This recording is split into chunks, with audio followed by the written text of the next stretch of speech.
Assalamu alaikum, everybody. Welcome to Brofessionals Podcast. You've heard it right. And our first guest is none other than Mohammed Hijab. Assalamu alaikum, Mohammed.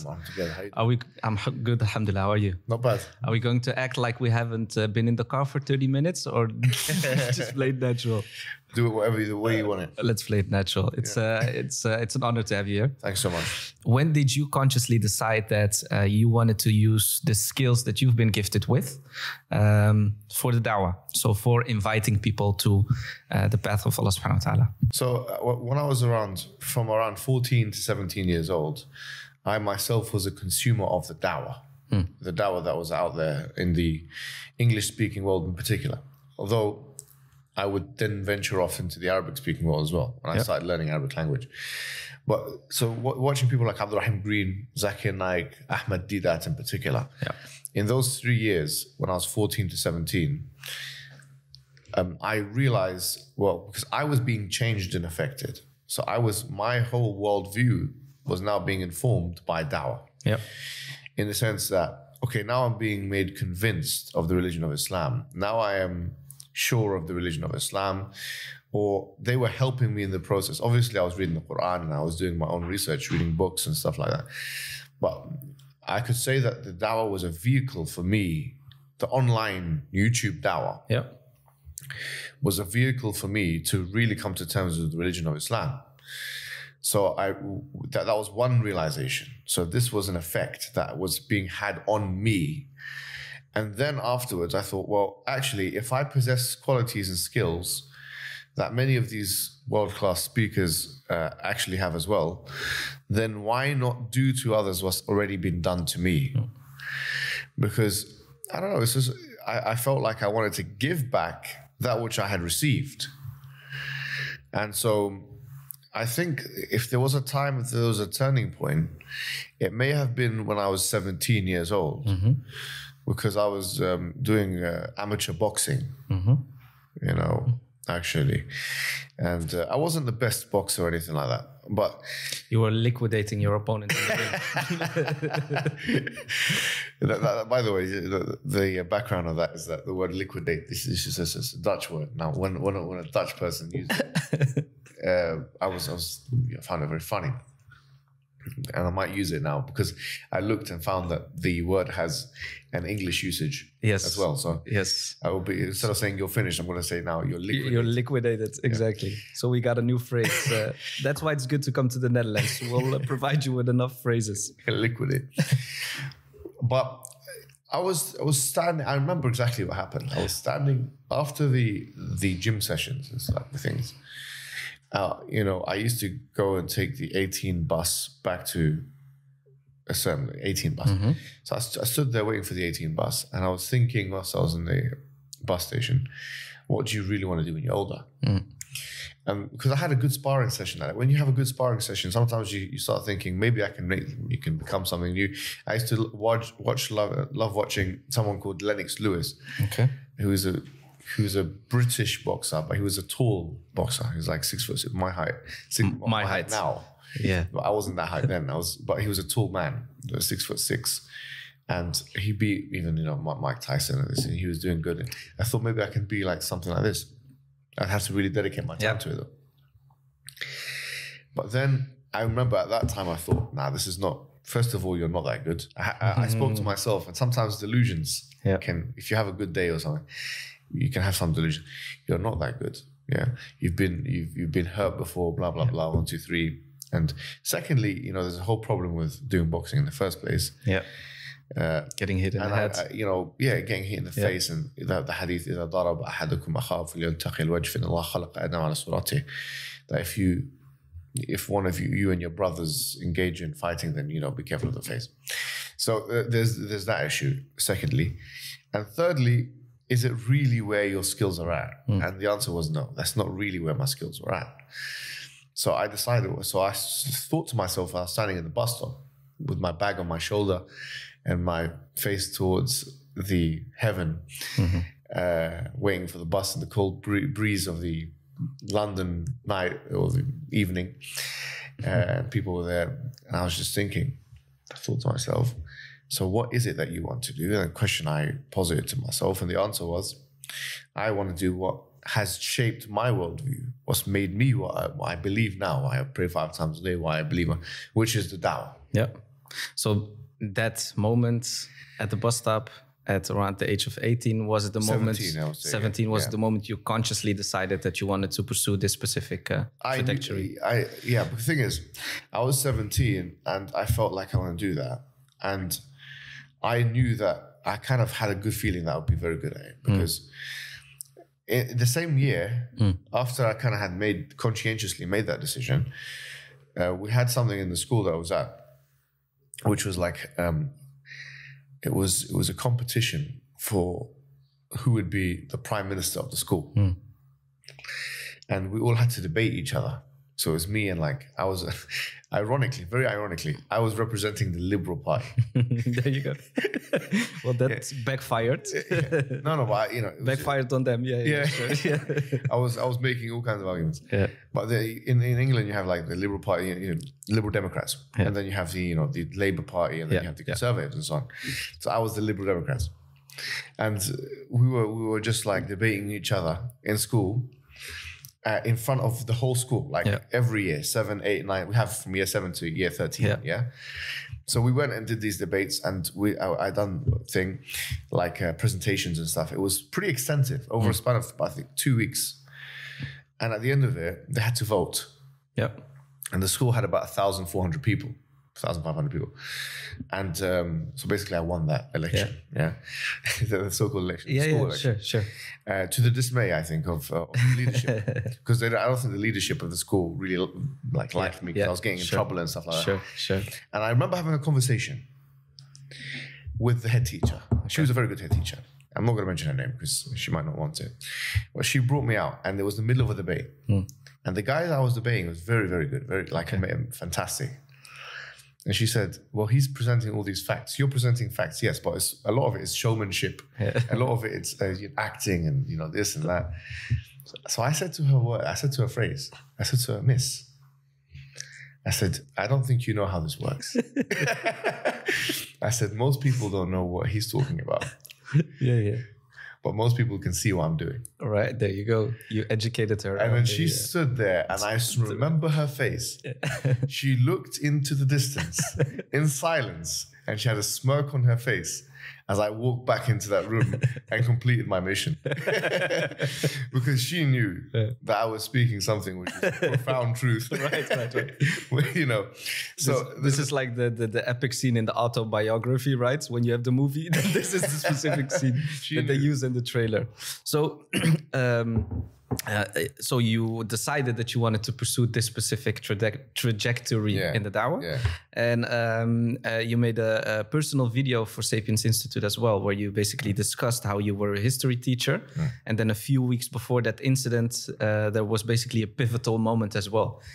Can you describe to us what that phase was like and what happened during that specific period? Well, I mean, I wanted to become a teacher because I need to put food on the table, and I had family, and the dawah, at that time, it was not an organized effort. It was not an organized effort. So I had to make money. I mean, it's very natural. The Prophet ﷺ, he said in the hadith, "Ibda biman ta'ul." Actually, start with your family members. In terms of charity, you should always start with your family members, and the Quran makes that clear as well. Actually, in many different places. So that was my first priority. And I think it should always be a man's first priority to, start with his family, start with the dependents. If you have children, if you have, your wife, if you have your parents, whatever, whoever needs you, you start with them. So that was my priority. And so, I wanted to become a teacher because it was a stable job. It had good breaks. I thought to myself, why not, and it could allow me to sharpen my sword. Because a lot of dawah is public speaking, but a lot of it is actually teaching as well. There's two different streams or lines of public output, if you can call them two different kettles of fish. If a debate format, a lot of it is entertainment, theatrics, and it has to be that. Like that. If you want to take it to, I think it has to be like that. But the ta'aleem, if you like, of the educative format is different. That format is, pedagogical skills. interleaving, knowledge checking, all that kind of thing. Yep. And I was happy that I went through the knowledge route, or the route which is called the Schools Direct route, really, in the United Kingdom. QTS, you get something called Qualified Teaching Status. Now, for whatever reason, I mean, the timeline was that I went, and there was a particular right-wing protest that I went to. And I was about 2-3 weeks away from completing the teaching course. In fact, I had submitted essays, probably about 2 or 3 essays. I'd done all the stuff, all the observations and stuff like that. And I'd worked in school for many months. But I went to that protest, lo and behold, thereafter my teaching contract was terminated. Obviously, the reason that the official reasoning that was given was professionalism, or lack thereof in my case. But this was a pivotal moment for you. It was a difficult moment as well, because it took me a long time to get to the position where I could actually get something which would be my craft and something which I would make my money from. And that was gone in a second. It was just completely eliminated. But it was something which opened the doors to many other things. Because after that, alhamdulillah, I'd done another master's degree in Islamic studies and a third one at the University of Oxford, which I think was really very important for a lot of things I would then do, like in applied theology. And so in many ways, Allah, I believe he did istibdal of something. He gave me one thing rather than another. I think really looking back, I can see why what happened. Because then I really started to take dawah seriously. Because I thought, well, it's now or never, really. In many senses, I have to organize myself. It has to be an organized effort. And that was, we started up Salam Institute, which is still running. Ali Dawah now is taking care. It's more for the youth. It's more relationship advice, these kinds of things. But I started that up and helped build that. And now it's continually running. And then we co-founded the Sapiens Institute after I worked shortly for IURA, which they supported me very well. Actually, they, there were times where financially it was absolutely problematic. Really, really bad situation. And especially because I come from a working class background. Very much a working class background. So, living in council estates, living in, I remember growing up, we lived in hotels and stuff. Like me, my mother, my sister and so on. The council, the government puts you in hotels and stuff like that. And so I was used to it in one sense, but in another sense, now I had dependence. Because for a long time, it was me, my wife and my, two now, at that time it was 2, but now I have 3 children. But it was me, my wife and 2 children. We're all living in basically a 1 bedroom. And it was overcrowded. It was totally overcrowded. I couldn't stay there myself. I mean, it would just overcrowd the place. So I'd come there for the nighttime, if you like. And there was no elevator. The place itself didn't have a lift. And so we'd have to climb the stairs, 4 flights of stairs, and so she, the wife was becoming very, very much, she was very patient. I have to be honest. She deserves all the credit for that, because she was very patient with that, me trying to make ends meet. And then you had this council accommodation and overcrowding, children. And then when the 3rd child got into the, which we didn't plan to have a 3rd child. Because someone will say, why would you put yourself in a position after all of this? Why would you put yourself in a position where you have we didn't plan to have a 3rd child, but then I'm very happy to have a 3rd child. And what I find interesting, you said basically this was a moment that you realized that you had to build institutions to professionalize and to make sure that this specific trajectory was sustainable. So what were the learning points you had during that period, and what did you learn from building institutions during that period? Well, first of all, to diversify one's portfolio. I tried lots of things in that time, because the idea was, and one of my mashayikh, he said to me, look, you need to appreciate something. Don't put yourself in a position where your employer has power over you. This was a very important learning experience. And my mom actually made dua for me to get my rizq from Muslims. She goes, for a reason, because a person who's non-Muslim doesn't have the sympathetic attitude to da'wah that a Muslim would have. So the idea is, I started to think, okay, well, now we have to really like kind of make it our own. So I tried different business ventures myself. You know, some of them were successful, some of them were unsuccessful. But you keep trying, and some of them continue to this day. And some of them, like for 5 years, I didn't actually I didn't have any adverts on my YouTube channel. Because I thought I don't need it. It will taint my intentions. I don't want money. I don't care about money. Yeah. But then when I lost my job, I said, okay, I'm going to put this on. Sorry, I'm going to filter it or whatever. Now it's now or never. Now it's just, if you don't do it, then you're putting your family in danger. Like this is the situation. Yeah. So I started putting the adverts on and started actively looking for like sponsors, and you may have seen Nature's Blends. You may have seen some of like charity organizations that they also give me a stipend and stuff like that for whatever it is I put. Stuff like that, that I've helped people, so this is, got a bit of a rate here and whatever, you have to do something. Yeah. And so from that, I was able to kind of, the monies that would come from you can call it adverts and sponsorships and so on, would be what would keep me going. Wise lesson that the Sheikh shared with you. Making sure that there's not one specific employer that is able to control your income.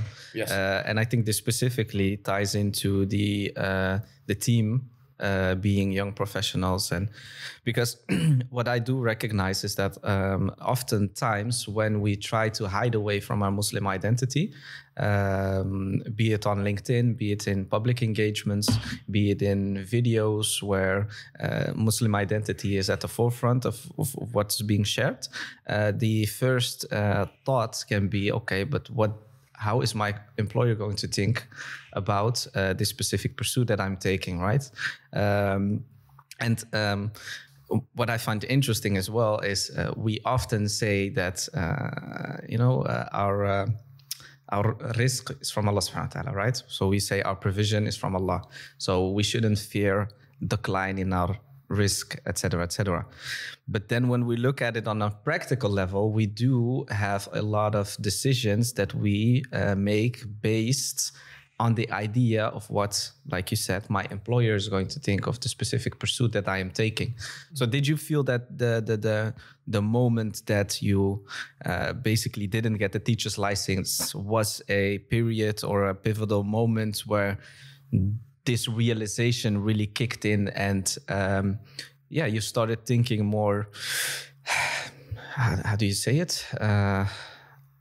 Autonomous about how to think about your income and the way you pursue that trajectory? I think you hit the nail on the head. I think that's absolutely correct. Because most of the reason why anyone does anything in life is emotional. I think that's the case. There's usually some kind of reason.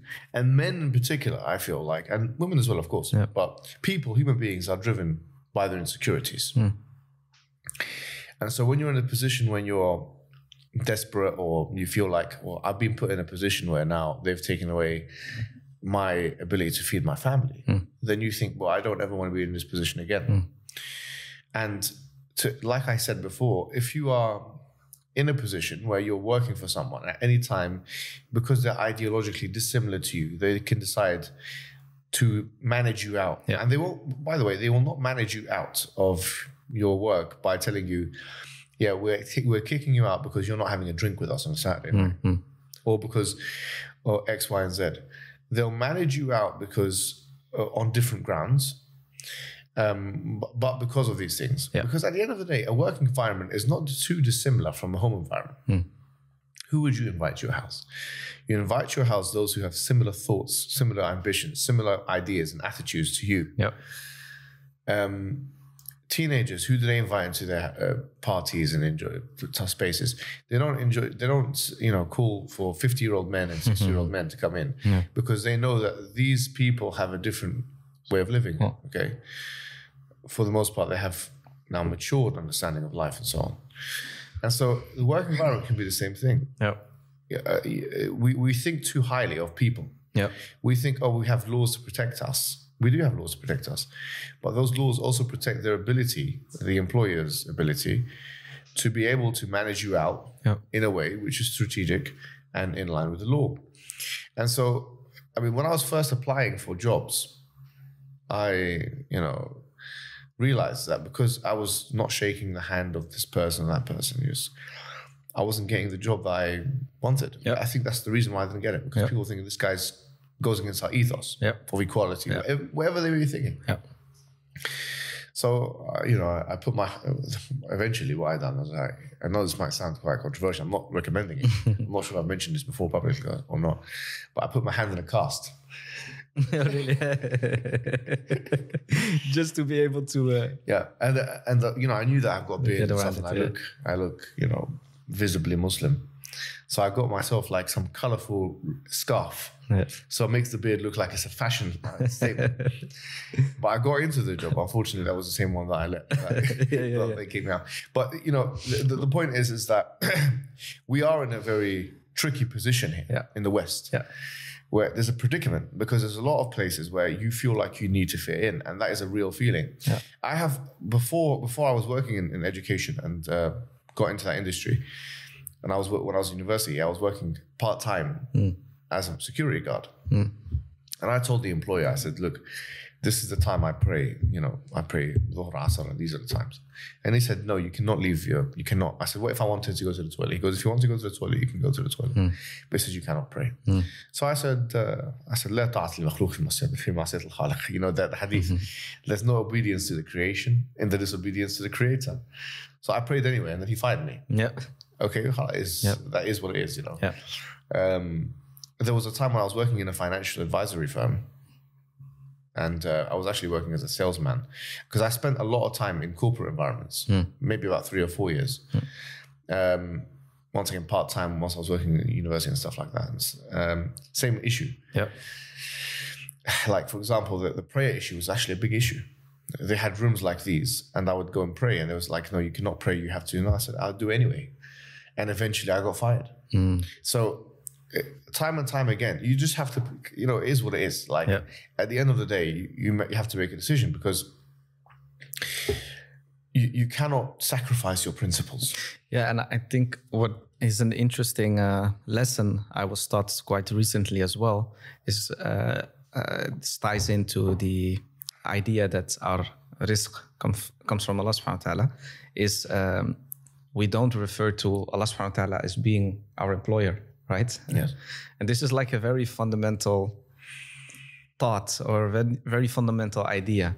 When you know that Allah subhanahu wa ta'ala is the one that provides you, you can think of Allah subhanahu wa ta'ala as being your end employer. So pleasing your end employer in the end always works out. The Quran states, وَلَن تَرْضَ عَنْكَ الْيَهُودُ وَالنَّصَارَى حَتَّى تَتَّبِعَ مِلَّتَهُم. The Jews and Christians will not really be pleased with you until you follow their way. And it goes without saying, psychologically, if you're not a Jew like them and they believe in Judaism or Christianity, then why would they be pleased with your worldview decision making? I mean, if they are pleased with that must mean they're not true Jews or Christians. They don't believe that that's actually a salvation or path to salvation.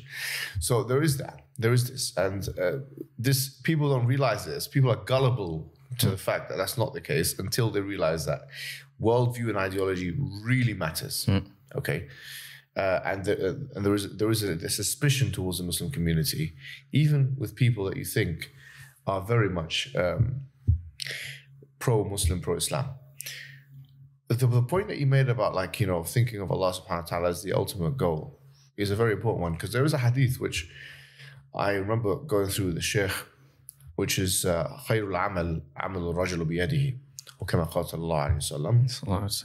The best of deeds, or the best of actions, or the actions of all the عمل الرجل, the actions of a man with his hands. In other words, the seeking out provision with his own hand. And a lot of the reason why scholars have said that that's the case is because it's a tawakkul. It's direct tawakkul, right? You have, for example, a monthly salary. It's almost as if you're dividing the tawakkul into two. You're dividing some of it into... I'm not saying it's necessarily a bad thing, but sure. What I'm saying is that when you're an entrepreneur or you're a business person and you decide that your rizq is going to come directly from Allah and you believe in this, then there is an added tawakkul there. It's like the hadith of the bird.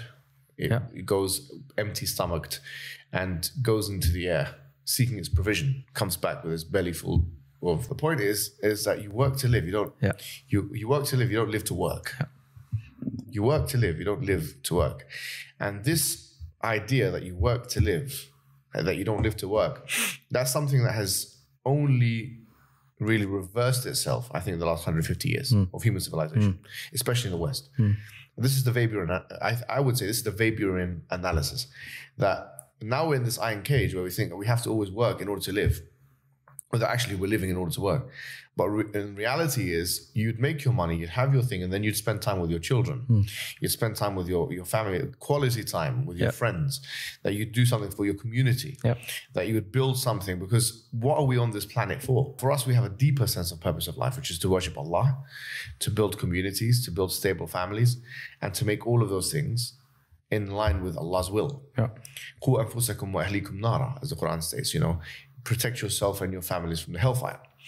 So going back to the point is that there has been a transformation, I think, in the last 150 years on how money is being perceived, how making money is being perceived, to the point where now it's seen as a favorable activity in the human interest to continue working for the sake of working, just to make money. But till what point? Because what do you really need? I mean, this is my question. Like, money can only get you so many things. You can get a nice car.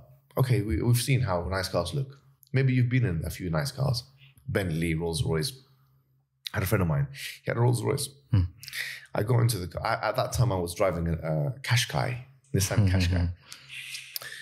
And I sat down in the Rolls Royce. He was sitting next to me.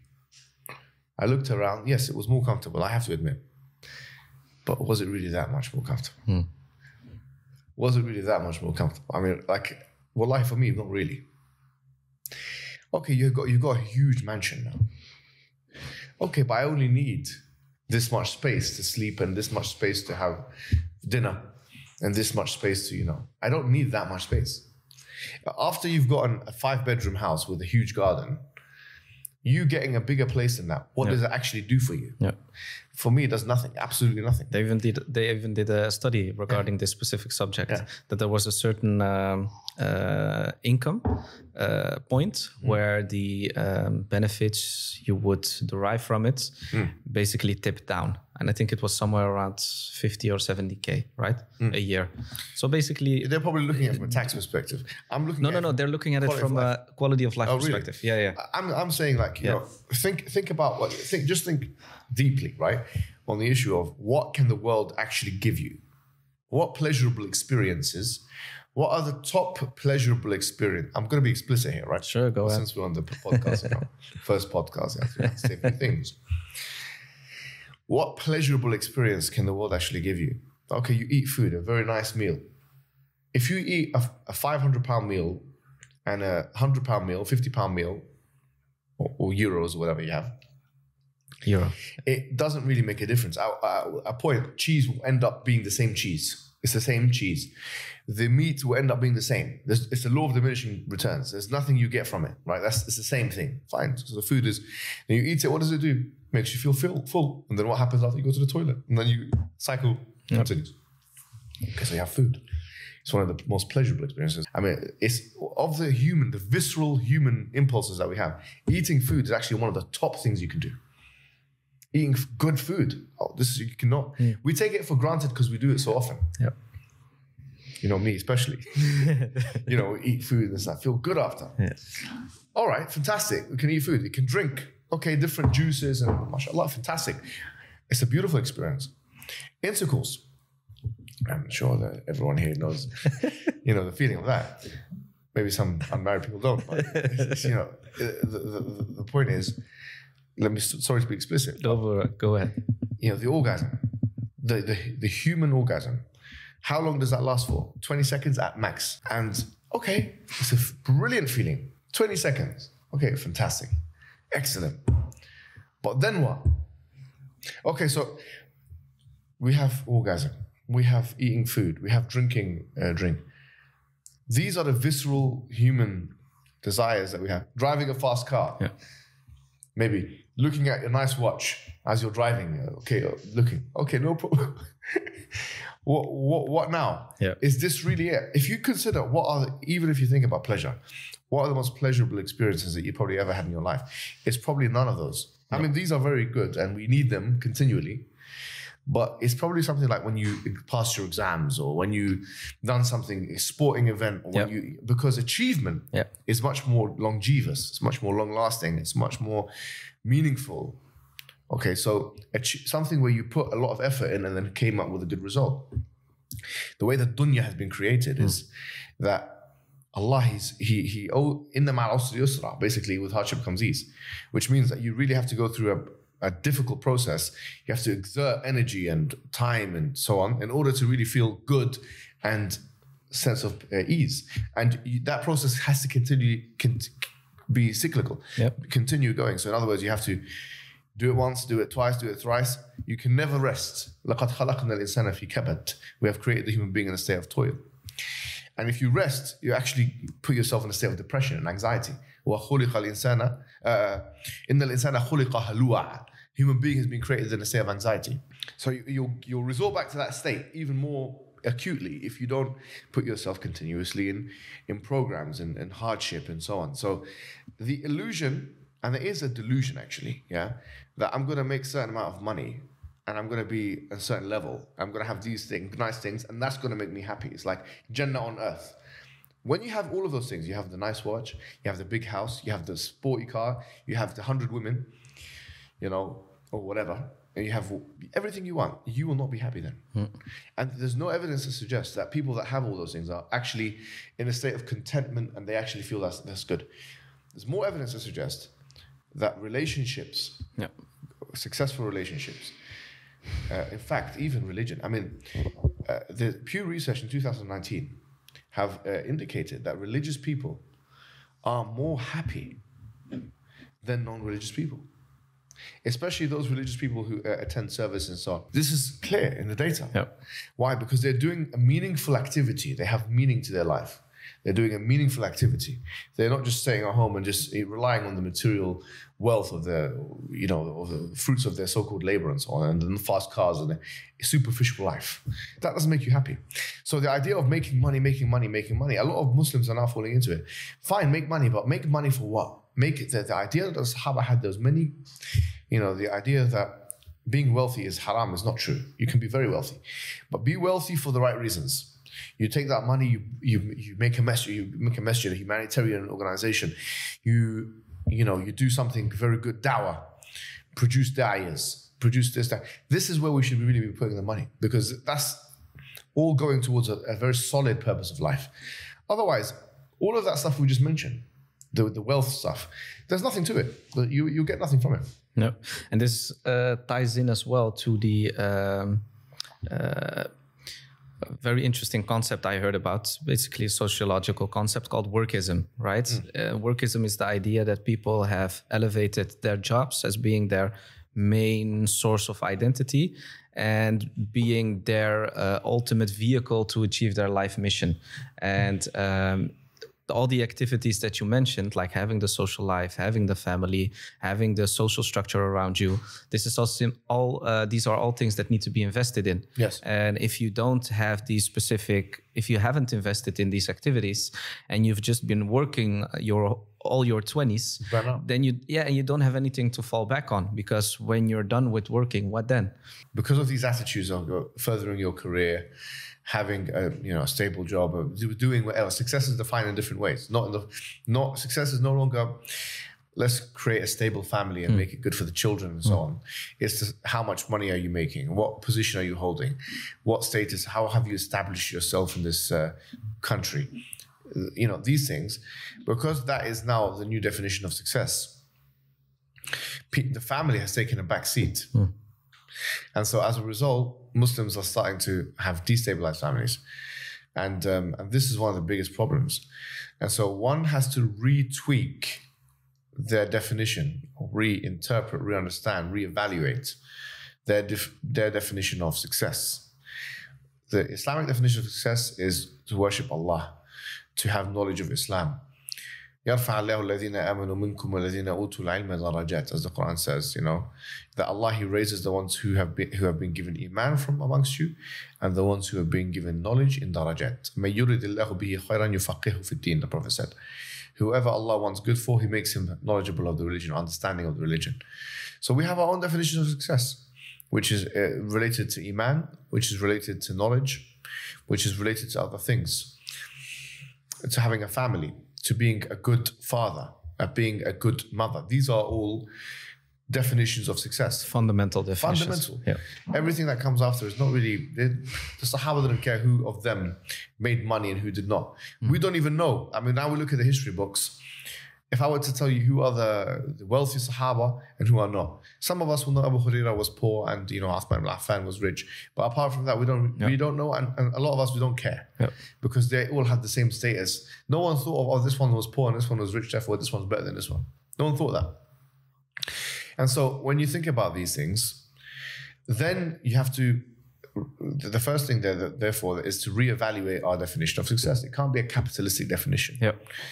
Or a liberal definition, okay? And if we do have a liberal or capitalist definition, then that is really problematic. Thank you very much. It's really problematic. So once you've reevaluated, and obviously the ayah or the surah in the Quran, which is most explicit about that, is Surah Al-Asr, which Imam al-Shafi'i said, if this was the only thing that was revealed on the people, it would have been enough for them. Which is وَالْعَصْرِ إِنَّ الْإِنسَانَ لَفِي خُسْرٍ, that human being is in a state of loss by time. Human being is in a state of loss إِلَّا الَّذِينَ آمَنُوا وَعَمِلُوا الصَّالِحَاتِ, except for the ones who believe and do righteous deeds. وَتَوَاصَوْا بِالْحَقِّ وَتَوَاصَوْا بِالصَّبْرِ, and they exhort one another to truth and they exhort one another to patience. That's success. قَدْ أَفْلَحَ الْمُؤْمِنُونَ. The Quran says that the ones who are mu'mins are successful already. That is a fact. So once we re-evaluate our definitions of success, number one is to have iman, is to have a stable family, is all these things. Number two then is everything must be subordinate to that reality. If you want to make money, then it's got to go into those four stages. Either it's iman or ilm, or iman, exhortation to truth, exhortation, advice, giving advice to patients, which requires knowledge, requires ilm. So whether you're teaching somebody, you're teaching yourself, ilm, shara'i, Islamic knowledge, and other kinds of knowledge, these are definitions of success. So once we have those definitions in place, then ergo, right, we're not so mabhur of the dunya. We look at him bedazzled by it and so totally taken aback from it. And we cannot be bribed with high-paying jobs. I'm going to put my Islamic identity to the side. I'm not going to pray on time because the employer doesn't like it and I want to keep this job and I want to be successful. Well, you're going to be a failure and you're going to be humiliated in this dunya and akhirah, because what you've done is that you've done exactly the opposite of what the Prophet ﷺ said, which is لا طاعة لمخلوق في معصية الخالق. There is no obedience to the creation in the disobedience to the creator. What you've done is the opposite. You've disobeyed the creation. You've disobeyed the creator for the creation. And the hadith of the Prophet ﷺ, when he said, if somebody tries to get the displeasure of the pleasure of the people for the displeasure of Allah, then Allah will leave him to the people, meaning he will get the displeasure of Allah and the people. So if you try and make people happy, but what you're doing is making Allah displeased, then what Allah will do, He will leave you to the people. And in fact, the people will be unhappy and Allah will be displeased. It's like the very famous hadith of the Prophet ﷺ, where someone came to the Prophet and he said to him, أَدُلِّنِي عَلَى شَيْءٍ إِذَا فَعَلْتُهُ أَحَبَّنِي اللَّهُ وَأَحَبَّنِي النَّاسِ. Tell me, O Prophet, of something that if I were to do it, Allah loves me and the people loves me. He said, إِزْهَدْ فِي الدُّنْيَا يَحِبُّكَ اللَّهُ. He said, leave off the dunya, Allah will love you. Be aesthetic from the dunya. Don't care about it too much. وَإِزْهَدْ فِي مَا عِنْدَ النَّاسِ يُحِبَّكَ النَّاسِ. And leave off what the people have and the people will love you, because people are all jealous of each other. When you're in a rat race and you're trying to make money and all these kind of things, people are jealous. People get jealous. Oh, look at him. He's got now a Porsche or this, we've got a nice car. They start to not like that person because of jealousy. And they think that they have something to prove against that person. So sometimes when you're always racing for the dunya, what you're inviting is hatred from the people. But when you're humble, you're keeping yourself humble and you don't care about money too much and you're not showing off, I've got the new, some people they even they go into kind of pseudo dietha. They get a nice beautiful woman And they don't care if she wears, they want the people to see that he's with a beautiful woman. So he'll walk with her in the street. Look my wife. I was able to get this, As a trophy. Yeah, it's like almost a trophy. Muslims are suffering from this issue as well. And then he's driving his car. He's a nice car. I'm not saying you can't have a nice car. You can have a very nice car. But so long as you understand, okay, you like cars. No problem, you love cars. We all love cars, no issues. But so long as you don't make that into basically the reason why you're existing, or you're in a big house and you're taking videos of it like Cribs or something, like MTV Cribs, showing the master bedroom or whatever. If I were to do an MTV Cribs, especially the previous house, it would just be like one bedroom. This is the master bedroom. This is the kitchen. Everything. It would be like one room. This is the wall. This is the television. This is the sofa. But that's what I'm saying. If you إزهد فيما عند الناس. Be aesthetic with what the people have. People love these kinds of people. If you think about who people love humble people love people that don't want too much from the dunya. They're kind of, people hate Conor McGregor. I mean, they watch him. They're still addicted to what he has to say and what he does, and he's taking pictures of whatever. But Khabib, he's won over so many people because he's a humble guy. He drives, I don't know, Toyota. And see, look how Allah has honored one and destroyed the other. Man tawadda lillahi rafa'ahu Allah, the hadith says. Whoever humbles himself to Allah, Allah raises him. Beautiful. The last topic or the last point I'd like to discuss is basically personal development, personal productivity. So you've spoken about making a tripartite distinction in the soul, the body, and the mind. How do you structure your days and your week with this specific framework? With that in mind, I mean, what I do is obviously we have to. The Islamic duties are the most important ones. The most important thing you'll do in your day is pray. And that's something we need to really reflect over, just that fact. There's nothing more important or a better use of your time. There's no better use of your time from when you wake up to when you go to sleep. There's nothing better than praying. Nothing. You need to be in a position where if someone said to you, look, if I'll give you £1 million, but you cannot pray Salat al-Asr, and you can never make it up in your life. You can never make do qada of it. It's done. You can never, don't pray this Salat al-Asr, I want it from you, but I want to give you £1 million. It will be yours. If you're thinking, I don't know, man, I don't know what I'm going to do, then you're wrong. Then you're not at the level yet. You're weak. Because that needs to be something you very quickly know. Like, I would not sacrifice a prayer for anything, unless someone put a gun to your head. That's different. That's like someone's pushing you. Like that's allowed in Islam. But other than that, you need to be very. If someone wants to liquidate you, that's not the situation, of course. So I mean, this is the first thing. So prayer, there's nothing more important. If you're not praying first of all, if you're not praying 5 times a day, we can't talk about anything else. This is the first thing. Praying 5 times a day with khushu'ah. If the prayer is so important, then why don't we do it properly? Why don't we think about, when we say Allahu Akbar, literally, some scholars say it's like throwing the world behind your back. Saying Allah, you're throwing the world, like the world is here, you're throwing it like a volleyball or something, right? You're throwing it away from you, and then you're saying Allah, and then now you enter the space of the divine. And you recite Surah Al-Fatiha with meaning, and you're actually asking and petitioning Allah, and so on. And the ruku' and the sujood, all of that, you're doing it properly, So the prayer needs to be in place, and it needs to be in place properly, So praying, doing your adhkar, doing your adhkar sabah and masa. This is something which we need to do. And for the people that don't know, the adhkar are basically supplications. Supplications of the morning and evening, which you can get from like the book of Hisn al-Muslim, the Fortress of the Muslim. But doing that on a daily basis is something the Prophet would do, sallallahu alaihi wasallam. We think of ourselves as, okay, Prophet maximizes, or we need to Prophet maximize and so on. Well, these hadiths and saying subhanallah, saying alhamdulillah, Allahu Akbar and so on, you're Prophet maximizing of the akhirah. If you are leaving that every day, that means you don't really have a strong belief in the akhirah, or once again, the dunya must have deluded you a little bit. So the way to get rid of that is to Prophet maximize with these hadith. Like each of these things has so much benefit. Yeah. Even saying, the Ayat Kursi, or after each prayer, these kinds of adhkar. So furnish your day with adhkar, with Quran. And this is the next thing. So Quran, every day you have to have a portion of Quran. فَقَرَأُوا مَا تَيَسَّرَ مِنْهُ, as the Quran says, read what is easy for you from it.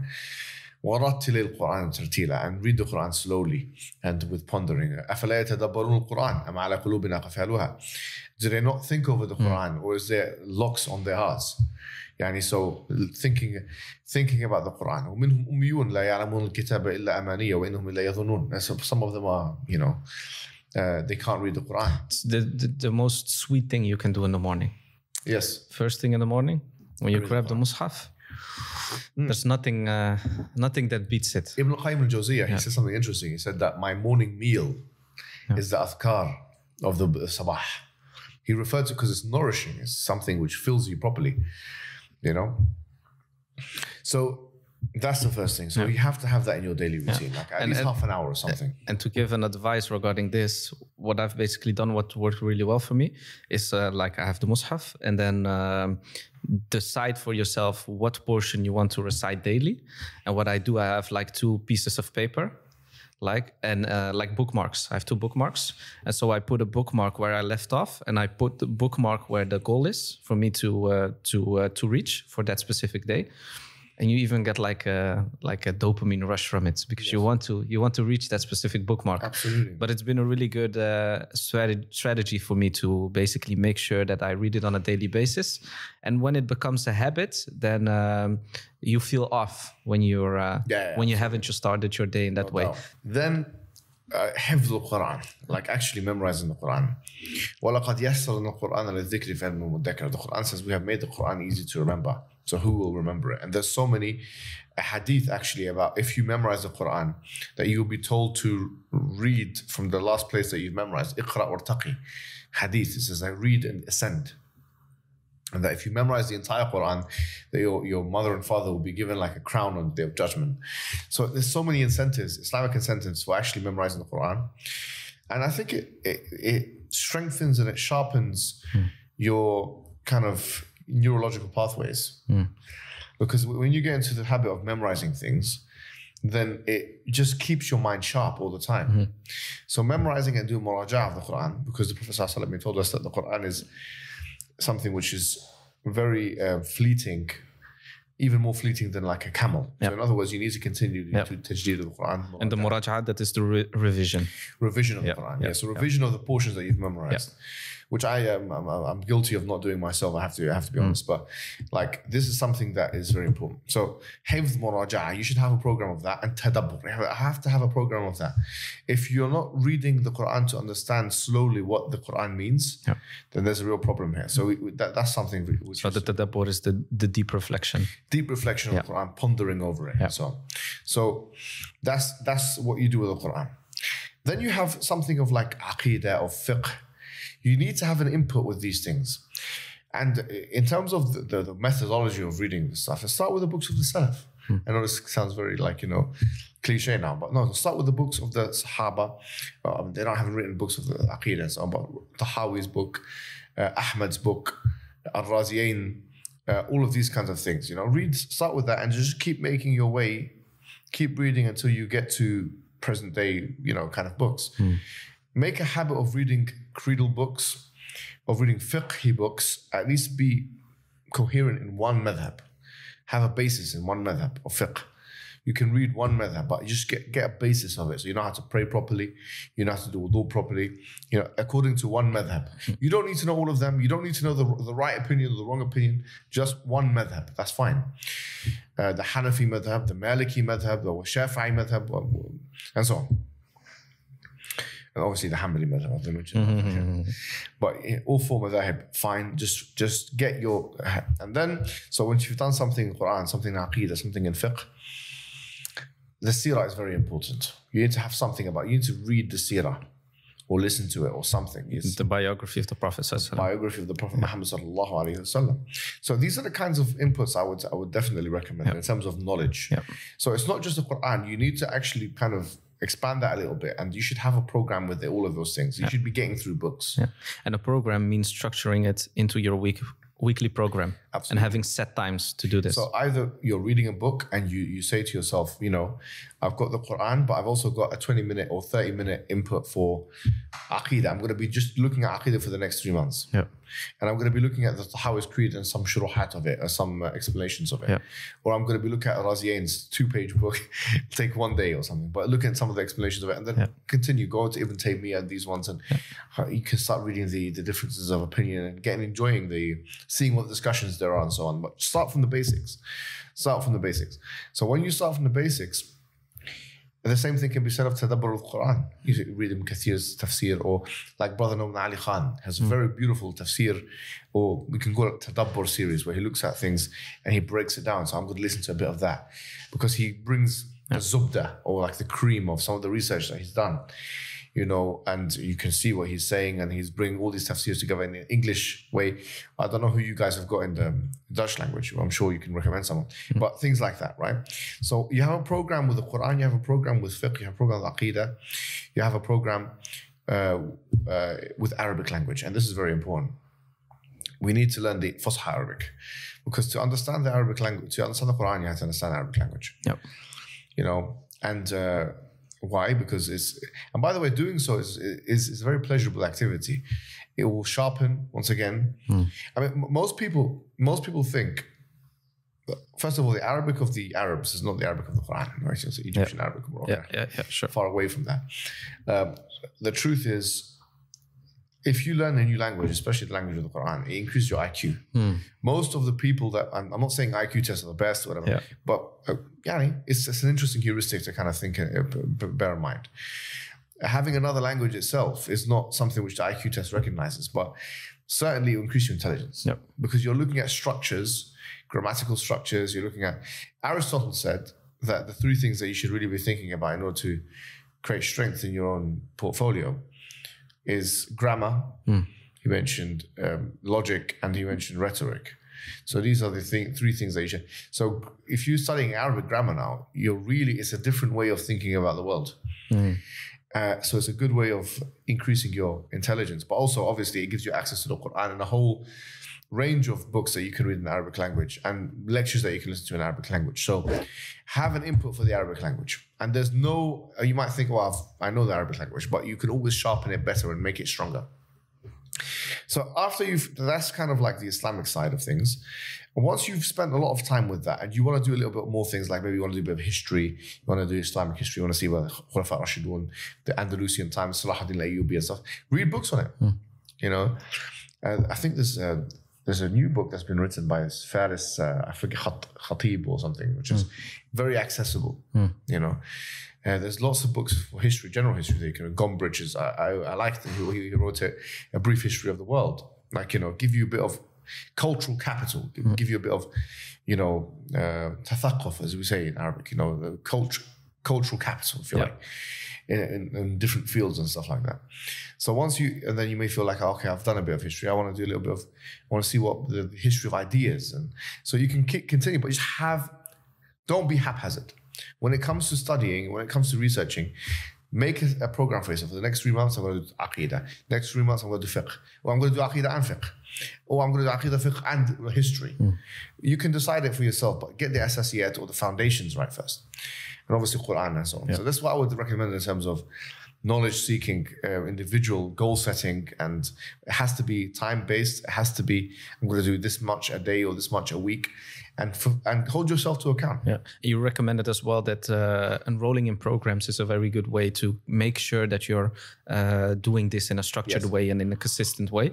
So you would recommend following programs or enrolling in courses or programs as well to make sure that you have a certain structure that you're following. Absolutely. If you got Arabic class programs in your area, or you have a Quran program in your area, whatever, then that's preferred, because then you're held to account.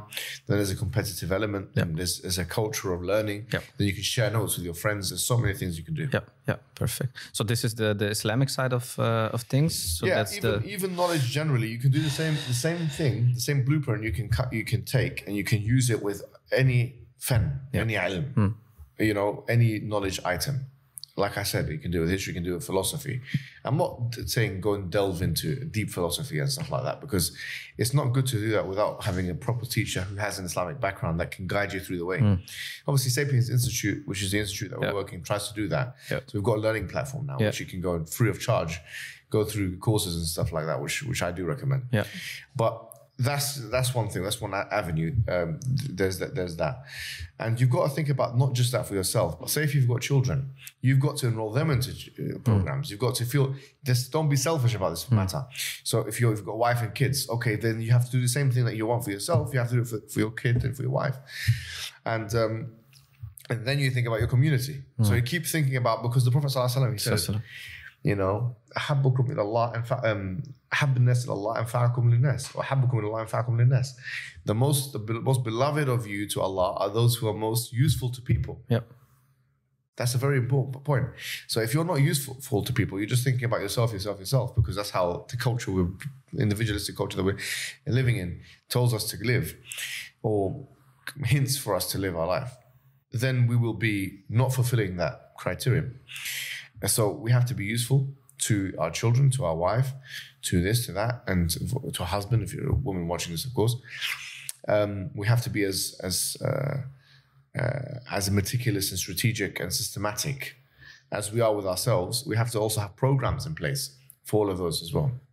So that's that side. In terms of the physical side, I think it's very important for men in particular to activate their sympathetic nervous system. I mean, there's two. There's the parasympathetic nervous. You got the autonomic nervous system. Then you got the sympathetic nervous system. And then you have the parasympathetic nervous system. The sympathetic nervous system is activated with flight or flight. Where a situation where someone pulls out a knife or something, this is where your pupils will dilate, and then the adrenaline will be secreted and all these kind of things. In a situation where it's life or death, or where it's your life is in danger, your children's life, or your woman's life, your wife's life, or whatever it may be, you need to be able to act in a good way. But if you have not activated your sympathetic nervous system, if you not put yourself in uncomfortable positions in the past where you know how to deal in a situation of danger, then the likelihood of you doing something cowardly, going back to what the Prophet said, that the worst of men are the ones who are most miserly and most cowardly, exponentially increases, that you'll never forgive yourself for. The situation where you can do something where your wife will lose respect for you for the rest of your life, where your children will never see you as a man again, exponentially increases. You may do something like, we've seen videos of this. I mean, unfortunately, we've seen, I'm not going to mention any names or any people, but you see, it's coming online now, a person getting slapped in front of his son, he doesn't respond, or another person, his daughter, the dog comes and tries to bite his daughter, and he leaves his daughter and jumps on the top of the car. These kind of things, His young daughter. Well, why are these men in these positions? They're in this position because they have not taken their role as a qawwam, as a protector and maintainer seriously. And they are not equipped. They think, in theory, yes, I would do this. But the matter is not a theoretical one. The matter is an experiential one. When you're in the situation, it's milliseconds to decide what you're going to do. Exactly. And if you haven't practiced that in an environment, in a gym, in a martial arts setting. Yeah, and that's probably one of the best things to do. Martial arts is the go-to here, because it's the best thing we can do. I mean, in Holland, you've got a culture of kickboxers. Definitely. But I don't recommend heavy setting kickboxing, only because it does damage the brain, and there's the horma, and I can't recommend something which there's some issues with. Although it's important to know the basics of kickboxing, and kickboxing is better than boxing. I mean, if you put a kickboxer with a boxer, the kickboxer will win. But why? Because the kickboxer has a portfolio that the boxer doesn't have. The moment the kickboxer kicks the boxer in the leg, the guy will be shocked. The boxer will be absolutely shocked. So what might be interesting as well for people is they might look at martial arts as being like something that doesn't have any correlation with the Islamic values. But protecting your family, protecting your family members, protecting your wife, protecting your children is something, of course, which is very important as a Muslim. So we can tie this in. Absolutely. Asyuti, who died 9/11, actually wrote a book called Al-Musara'a il-Musara'a. hastening towards grappling. Musara meaning wrestling, and this is literally a book that was written. It's actually been translated recently into the English language. So one of the things is, there's a famous hadith of Rukana, of the Prophet ﷺ, wrestling with him, and the Khalid ibn Walid used to be a wrestler, used to be a proper wrestler. You'll find that I'm not sure if you guys know this. The sport which Muslims are most successful in the Olympics, practicing Muslim people, or Muslim people in general, is freestyle wrestling. It's freestyle wrestling, and it has its usul in the religion of Islam. If you look Iran, you look at the Russians, the Dagestanis, and Chechens, like Khabib Nurmagomedov. Even though he's not really a wrestler, he's a sambo player, but he's a great grappler. You have there's a guy now called Abdurrahman Sajulev, who is like pound for pound the best wrestler in the world right now. He is from Dagestan. This impetus has, Turkey is a great nation, by the way. Azerbaijan is a great nation for that. Kazakhstan, they have great. This impetus comes from an Islamic root. There is an Islamic root. For example, the hadith in Uhud, where some younger people, they were younger, they were just hit puberty kind of age, and they really wanted to go into war for Uhud. And so the Prophet didn't allow them in the beginning. And then he allowed them, and he said, the one who wins a wrestling match between you two, the one who wins will go to war. So he used wrestling, and this is a Sahih hadith. The wrestling was used as a barometer to judge fortitude and character. But if you've done martial arts before, I personally think that freestyle wrestling, is the most tiring and most exhausting of all of them. Because the mentality is different to, for example, Brazilian Jiu-Jitsu. That it's kind of slow. Compared to wrestling, someone will be upset with me by saying that, but it's the truth. You can't compare the pace of freestyle wrestling with the pace of Brazilian Jiu-Jitsu. Even kickboxing is not the same, even though it's a heavy pace, and you can get knocked out in that. You can't get knocked out in wrestling. It's full body. But wrestling is really tight. If someone's like freestyle wrestling properly, it's extremely tiring thing, and it's mental toughness, resilience. The American Psychological Association defines resilience or toughness as the ability to deal with adversity and continue. And in the psychological literature, there is a concept. There's two concepts. One called homeostasis, and the other one called allostasis. Homeostasis is keeping a balance. A physical and mental balance. But I think it's allostasis. I might be getting that wrong. But it's to be able to keep balanced despite the pressure that you're getting.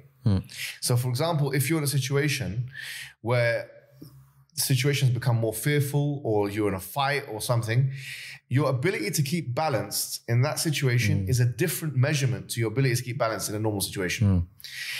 And in addition to increasing your sympathetic nervous system, or being able to activate it and know what to do with it, you need to be able to increase your threshold for being able to deal with stress in high range environments. That's why a wrestler versus a businessman who's never stepped, if they get into a fight, the wrestler's going to annihilate him. Even in a normal life situation, martial arts and these kinds of things can actually make you more resilient in life. Grief happens, something bad happens to your family, something which requires you, it will make you a tougher person. And we are living in an age where the sedentary position has become the normative one, where you're sitting down. That's what it is. You're sitting down on your phone. That's what your thumbs have become so muscular. But that's not how the men of the Middle Ages were living.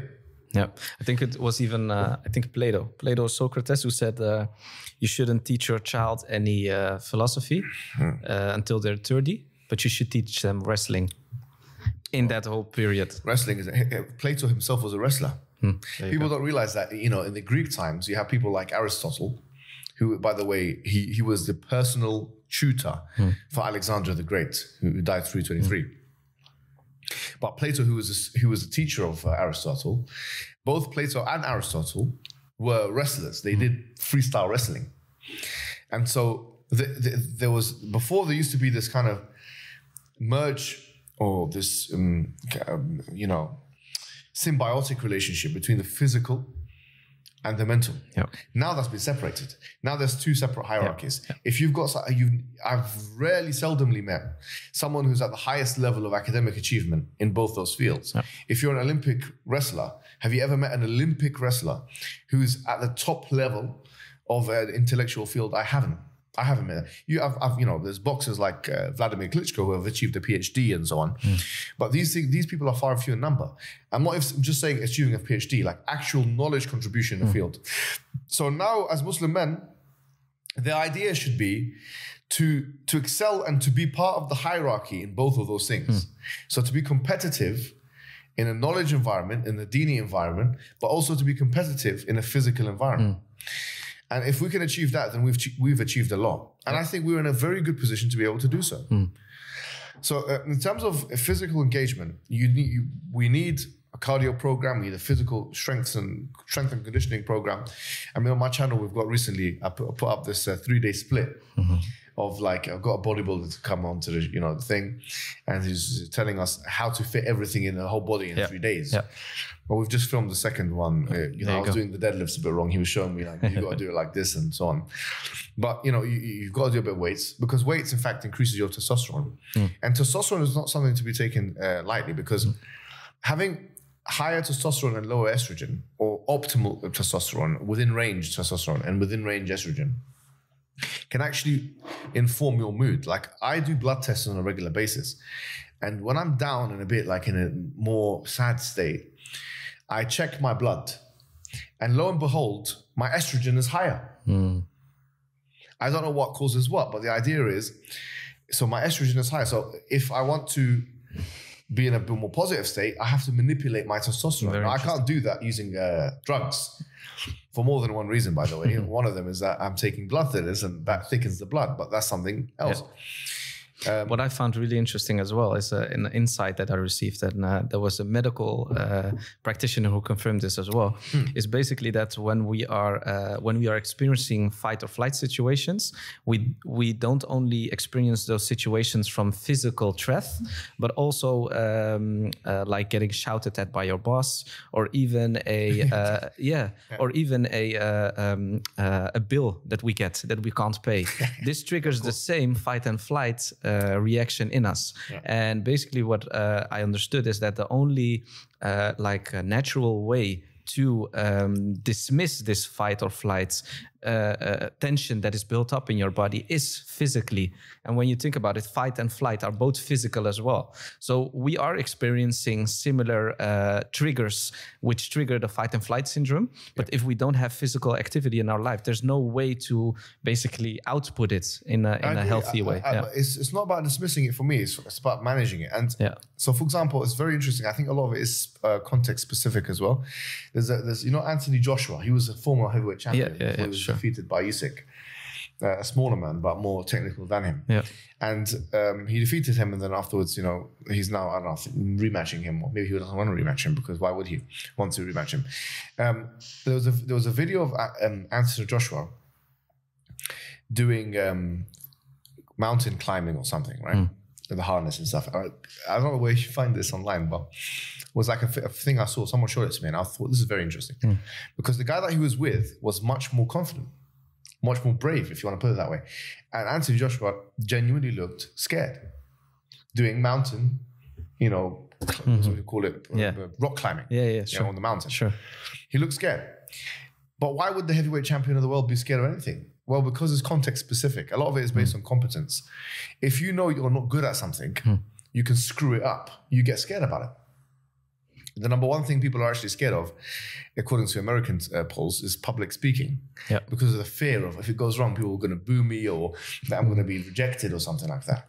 Somebody can be really, really comfortable when it comes to public speaking, but when it comes to rock climbing, be very scared. My fear was jumping into a swimming pool. Okay. I tried to confront it like head first. I kept getting this image of my brain coming out of my head and blood going everywhere. But you're a tall guy as well, Mohammed, so you might be afraid that your feet would just hit the bottom and then you would break your knees. These fears. But when I see people jump from a very tall place into the water, I think, how are they doing it? I think, how the hell are they doing it? But the point is a lot of it is context specific. I mean, no one started off by jumping like that. They started by doing little cannonballs in the swimming pool, and then they jump like that, and then they go higher and higher and higher. And then the same thing is the same with every single thing. So martial arts is important, but you can also activate your sympathetic nervous system doing rock climbing or doing swimming, diving, or lots of other things. So the idea is to get active. And I think this even helps in, this might sound crazy, but in an academic setting, or not even an academic setting, but like in a debating setting, like being able or being prepared for a physical altercation that might occur due to the specific debate.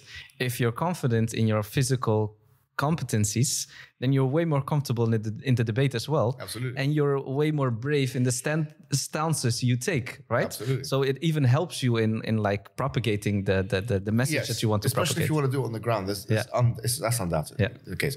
But the idea is, what I was making about hormones is that we should also be in tune with our hormones. We should know what the levels of our testosterone is. Because there are natural ways of increasing our testosterone. There are natural ways of, if your estrogen is too high, there's a natural way of reducing that.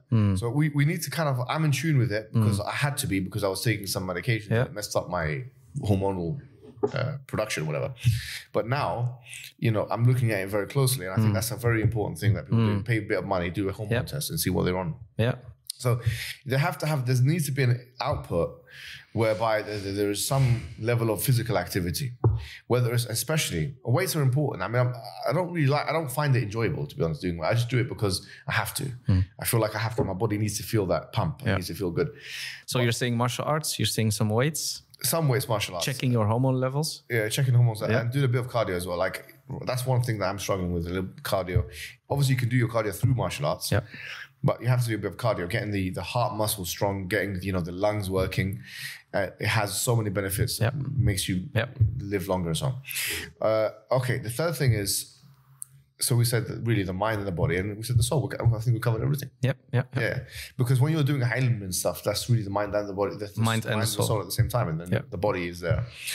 And then you've covered everything. And if you've got 168 hours in a week and you're dividing, okay, I've got 2 or 3 hours to do this, or 3 or 4 hours to do this.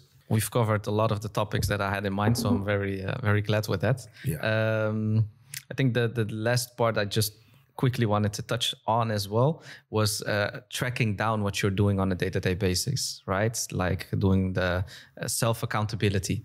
Can you just briefly touch on that specific? I fill out the diary probably about every 3-4 days. I just see, and I look at, and I try and track trends. Why am I not doing, or am I not keeping up with this, or what's causing me to do this? And this ring that I'm wearing now, this is another way of me counting myself, because this ring is actually a fitness ring. Okay. I'm not sure if you know that. This is one of the best sleep trackers, even sleep. Okay. So I know how long I've slept, and my heart rate from this ring. It's like a smartwatch, but it's much more accurate. So I like having data about myself. So you're tracking your day-to-day basis, what you're doing. I know now when I'm feeling a bit angry or something, feeling a bit irritable, it might just be because I haven't had enough sleep. It might just be because I haven't had enough food. And that's a very dangerous one, because when I came here to Holland, I was just, you weren't here yesterday, but I was in the restaurant yesterday, just eating. I was like, when's this going to end? But, you need to know, and I've started doing that as well now. Like, MyFitnessPal is an app which tells you how much calories you put in there. You just have data about yourself. Because when you have data about yourself, you can do muhasabat al-nafs to a different level. The scholars of the past used to do something which is self-accountability. Umar ibn Khattab says, "Hasibu anfusakum qabla an tuhasabu." Hold yourself to account before you're held to account. There is actually a book of Al-Ihya Ulumuddin of Al-Ghazali, which is Kitab al-Muraqabah. Or muhasabah, I think muraqabah. It's the book of self-accountability. And he talks about it in more detail. It's been translated into English. Now we can do muraqabah and muhasabah at a very high level. We can track our sleep, for God's sake. We can track our food consumption. And so not doing it is, I think, it's a waste of resources. If you were working in a company, you'd want to know you have Excel sheets and spreadsheets and everything. We need to treat our bodies like these top guys treat their companies. We know exactly what's coming in, what's going out, what's being spent, what's happening. And treat our time in the same way. Absolutely. Mohammed, I want to thank you. It was a delightful talk, and we've covered a lot of ground that I had in mind. So thank you for taking your time out of your very busy schedule. And I hope to talk to you again when you're back in the Netherlands or when I'm in the UK. Fantastic. So thank you very much. Thank you so much. All right, thank you. Assalamu alaikum.